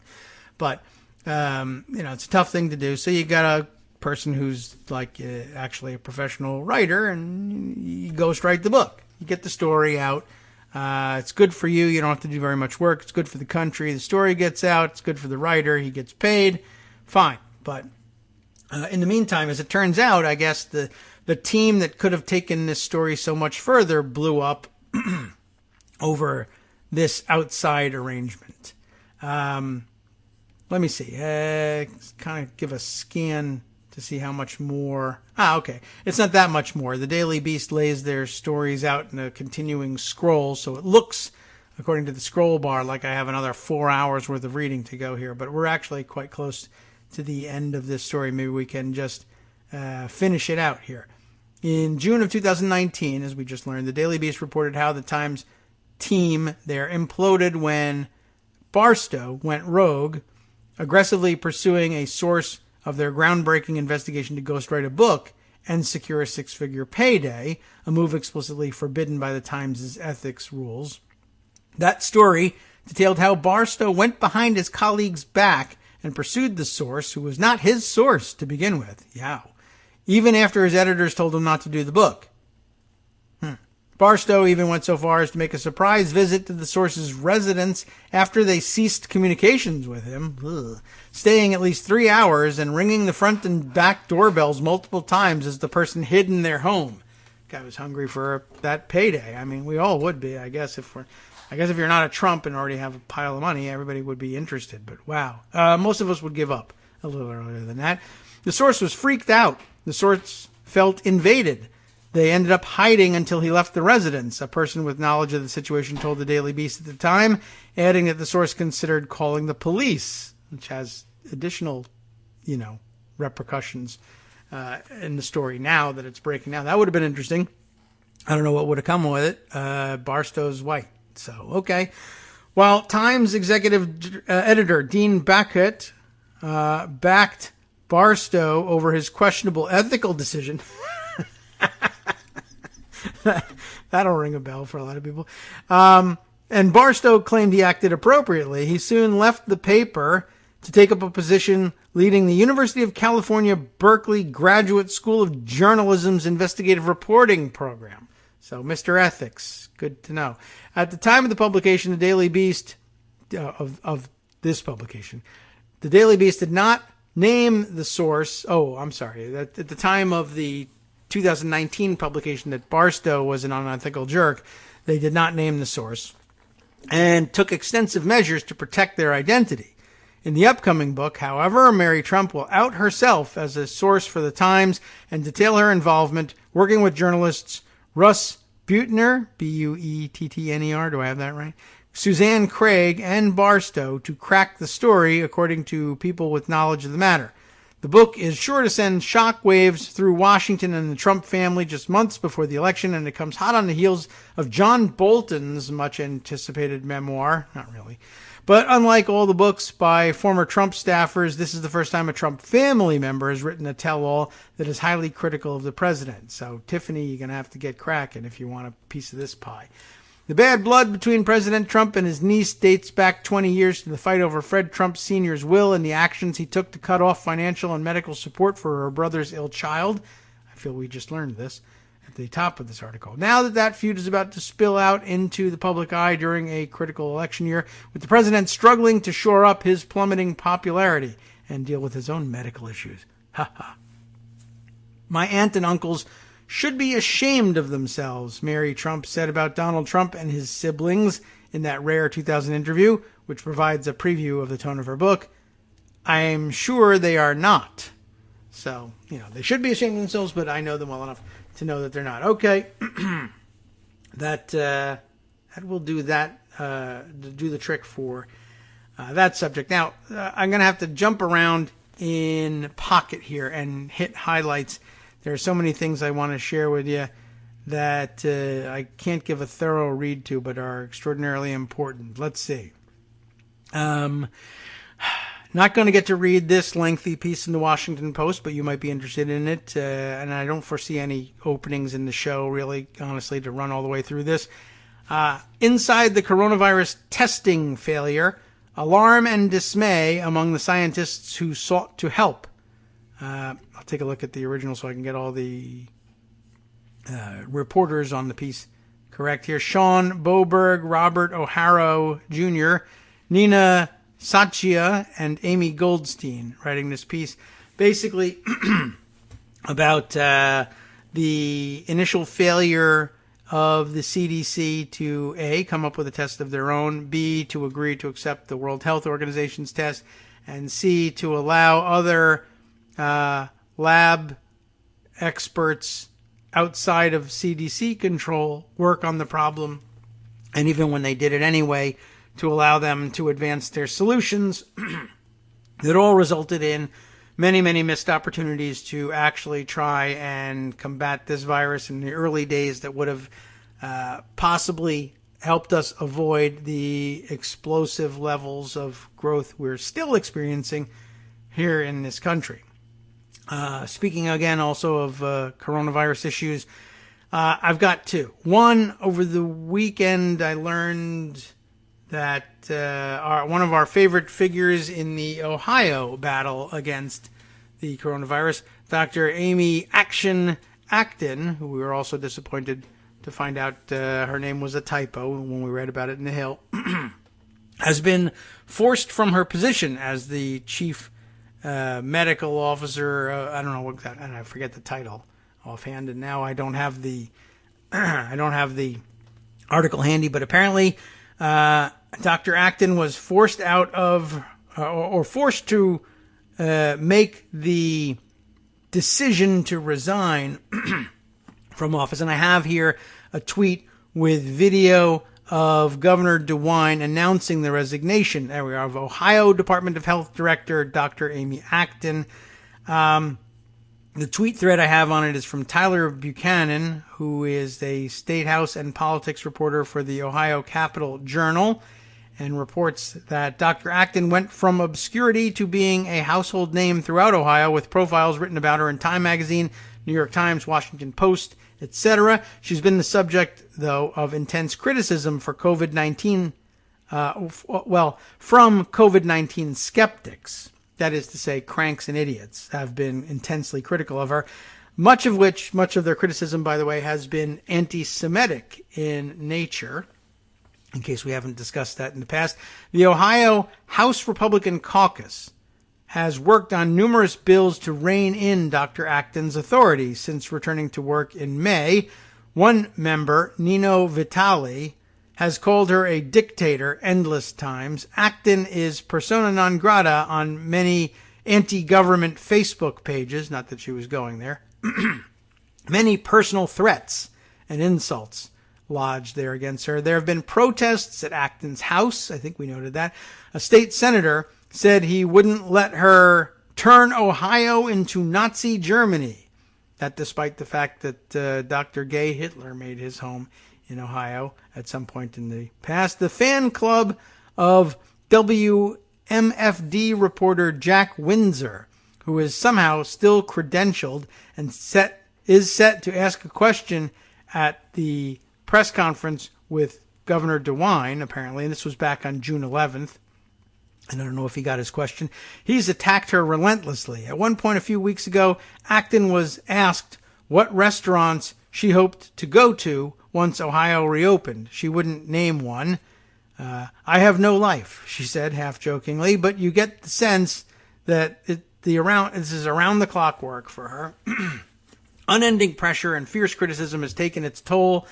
Tyler reports as well that just yesterday, all 61 members of the Ohio House Republican Caucus voted in favor of the Truth in COVID-19 Statistics bill.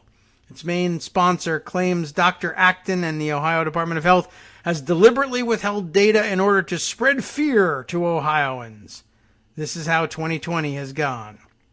And then he says, I don't want to amplify this stuff further, but I want to make the point that whatever you're imagining regarding Dr. Acton here and Acton hate, it's actually far worse than he's letting on here. Recent blog posts, which spread like wildfire among anti-COVID Ohio circles, accused Acton of mental illness and delved into her private life.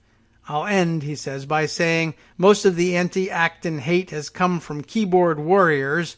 Most other Ohioans still respect her. A recent protest at the governor's mansion fizzled because nobody showed up to protest. because he's a Republican. But many neighbors on the block have Dr. Amy Acton fan club signs, so that's nice. But you may remember that they couldn't get a protest together to protest at the governor's mansion, but they could get a protest together to protest at Dr. Acton's house. Now he's got a piece out here that wasn't available when I parked this thread in Pocket, but it's here now. A piece for the Ohio Capital Journal about Dr. Acton's journey from obscure cabinet member to household name. Acton took the slings and arrows for her work to slow the spread of COVID-19. The animus against her has been a cascading swirl of resentment. And as you could imagine, much of it, all of it probably, really just baseless garbage, because she was preventing them from getting haircuts and standing in the way of their becoming big stars with the media by organizing dumb protests. That's what a huge problem. Anyway, I don't know whether it will bring her any relief being out of government. That's not going to stop the lunatics. And now we don't even have the benefit of having a responsible medical professional like her sitting at the top of the Ohio's health department, although I don't know who replaced her. Hopefully they get someone who can handle things and won't be driven from office by this sort of nonsense. She's not alone. I have this other article from CBS News that tells me that Orange County, California's health officer who mandated face masks has also had to resign after facing threats and protests at her home. Isn't it odd that all the women are getting protests at their home when all they're doing is telling you how to avoid becoming sick with something that could kill you, or according to some of our other articles here, you might very well survive, but guess what? It turns out that you could be very sick for a very long time, even if you, quote-unquote, recover from coronavirus. We'll get to that perhaps next. Orange County's chief health officer resigned on Monday night, last Monday, I guess, after facing backlash over her countywide mask order in response to the pandemic. CBS Los Angeles reports Dr. Nicole Quick they all have fantastic names, Action, Quick, and everything, but this is really spelled Quick. She had been receiving increased security after she began facing threats and protests at her home due to her health guidelines. Quick issued an order on May 23rd making face coverings a requirement in public as other businesses, again, a typo here, it says as, and other business operations, including in-person shopping, in-person dining, hair salons, and barbershops, were given the green light to reopen. Prior to that, masks were only mandated for employees interacting with the public. But as we learned from the hairstylists in Missouri, the masks work. Why they want to insist that they shouldn't have to wear them, I couldn't tell you, other than that they're very stupid people. So there you have it. Any more details about what was going on here? Quick did not make public comment about her resignation on Monday night. Supervisor Doug Chaffee, or Chafee, I don't know how he pronounces it, said she apparently resigned because the backlash was too much for her. She has 3 young children, and she's been severely criticized by people who came out demanding her resignation, demonstrations in front of her home. Let's see. David, I don't know how he pronounces this. S-O-U-L, soul, maybe, right? E-L-E-S. It's not soulless, I'm sure. That's soulless, maybe? I don't know. Well, poor David. He was Deputy Agency Director of Public Health Services in Orange County. He also resigned in April. Orange County Health Care Agency Director Dr. Clayton Chow is expected to take Quick's place as the chief health officer until she's able to be replaced. Well, she's able to be replaced anytime until you're able to replace her. What an odd construction. It's unclear what will happen to Quick's order, but Chow has defended it in the past, so that might stay in place, and then they'll all go protest at his house, and it'll be the first male medical official at whose home they've actually dared to protest. We'll see how that goes. I mentioned that there's more on coronavirus itself and the long-term problems. I have this interesting piece. I don't believe we've ever gone to this source, so let's just do it just for fun. Something from out of the Netherlands, where they've had a terrible COVID-19 problem, way ahead of us in dealing with it, just by the nature of the geography of where things broke out. They had a tough go of it, and they have this news for us because they're ahead of us on the timeline. Shocking, it says. Nearly all who recovered, and the quotes are around shocking. It really should be around recovered. But nearly all who recovered from COVID-19 have health issues months later, reports Janine Peters on June 12th. We're looking at what appears to be the Netherlands Times, nltimes.nl, in case you're looking for it on the web. Can't speak for the reputation of the paper, but it's an interesting item nonetheless. Many recovered coronavirus patients who did not need to be hospitalized, right? Initially just didn't feel like they had gotten that bad. I don't know how mild the symptoms were. I guess compared to death, any symptoms are mild, but they may have been in bed for several weeks and say, "Oh, it's not mild, it was terrible, but I didn't get hospitalized. Didn't have difficulty breathing," is the issue. Many recovered coronavirus patients who did not need to be hospitalized are still facing serious health problems months later, according to a study commissioned by the Longfonds, which I don't really recognize as any. I guess in the Netherlands, that's a thing you can throw out and everyone says, the Longfonds. Well, you Dutch people can tell me about them. Google probably could, but then I won't be reading to you. Well, 94% say they do not feel as healthy as they did before the viral infection. Some 60% of this group said they still have breathing symptoms, which make it difficult to take a walk, and nearly half are unable to exercise. Longfonds director Michael Rutgers, which is probably Rutgers in Netherlands, but not the. Maybe I wonder if it's if they're connected to the New Jersey, at least the name of the New Jersey University, Rutgers. That's what comes to mind for me. Anyway, we find this really shocking, says Mr. Rutgers here. The Longfonds Treatment Center CIRO, C-I-R-O, an acronym, and Maastricht University surveyed 1,600 people who reported they had symptoms after recovering from the coronavirus. Rutgers said it was the first time that these patients have really come into the picture, as most were never treated in medical centers. Longfonds and CIRO said 91% of respondents were not hospitalized and 43% were never formally tested for COVID-19, the maybe respiratory disease caused by this SARS-CoV-2 coronavirus. These recovered patients told researchers that they still suffer from symptoms like tightness in the chest, fatigue, headaches, and shortness of breath almost 3 months after recovery. 85% of participants said they were in good health before getting the coronavirus. Only 6% said that their health is back to what it was before their infection. The average age of those surveyed was 53. These people really need to be seen, heard, and helped, Rutgers said. More than 1 in 5 received no follow-up care and were thoroughly dissatisfied by that. It seems that we are dealing with an invisible group of patients who are in danger of falling through the cracks after coronavirus.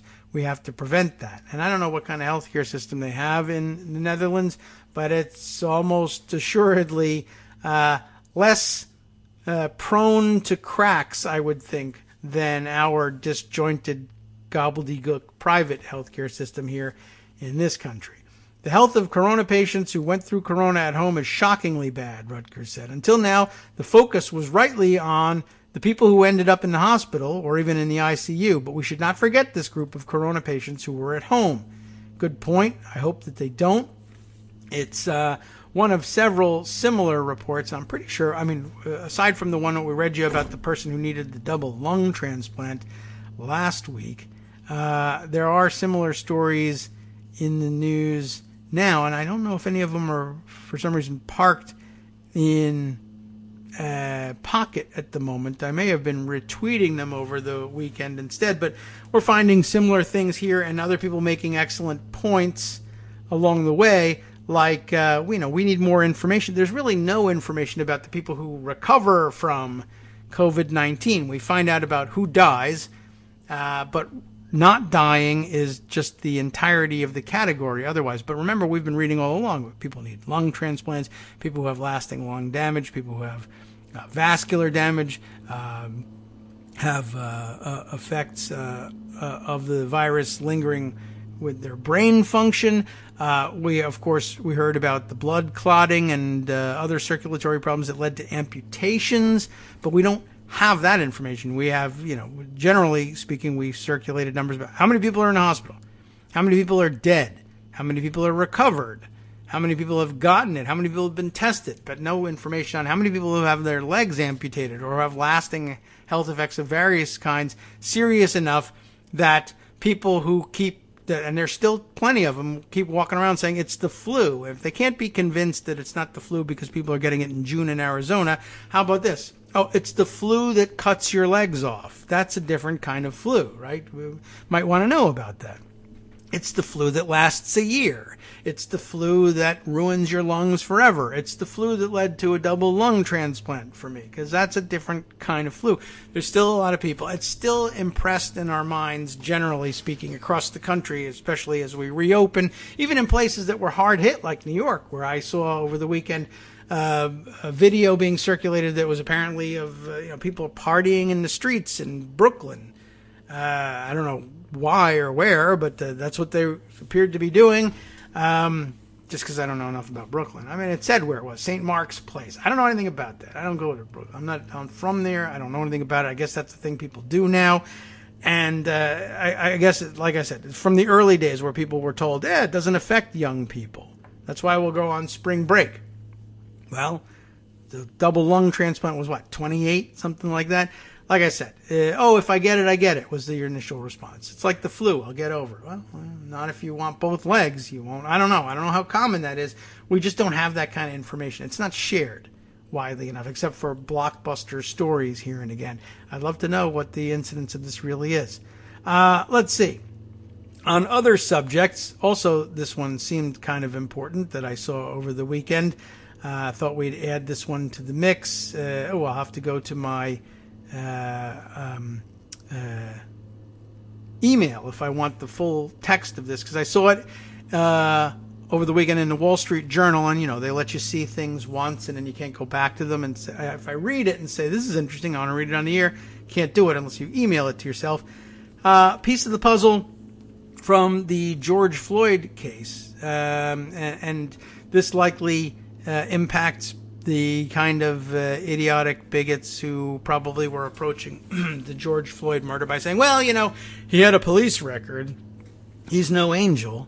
Well, about that police record, Texas prosecutor says officer who arrested George Floyd, not the one who killed him when he arrested him, but arrested George Floyd in 2004, likely lied in that case. How do you know like that? Minor drug offenses like Mr. Floyd's aren't cases that we would accept for charges under my administration, the current Harris County, Texas district attorney says. Aaron Aylworth wrote this for the Wall Street Journal and then hid it behind a paywall after that. Houston's top prosecutor has concluded that a scandal-ridden former Houston police officer likely lied when he arrested George Floyd on a minor drug offense for which Mr. Floyd served time in state jail.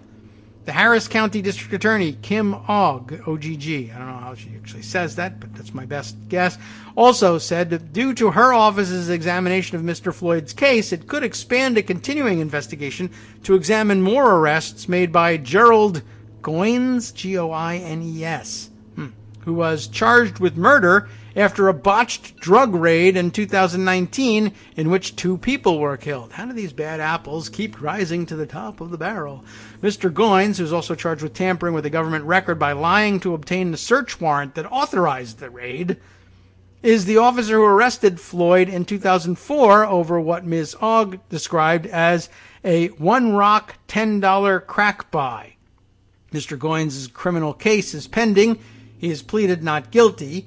Ms. Ogg's statement suggests that years before Mr. Floyd was killed by a former Minneapolis police officer with a history of complaints on his record, he may have been set up by a Houston officer with a notorious background.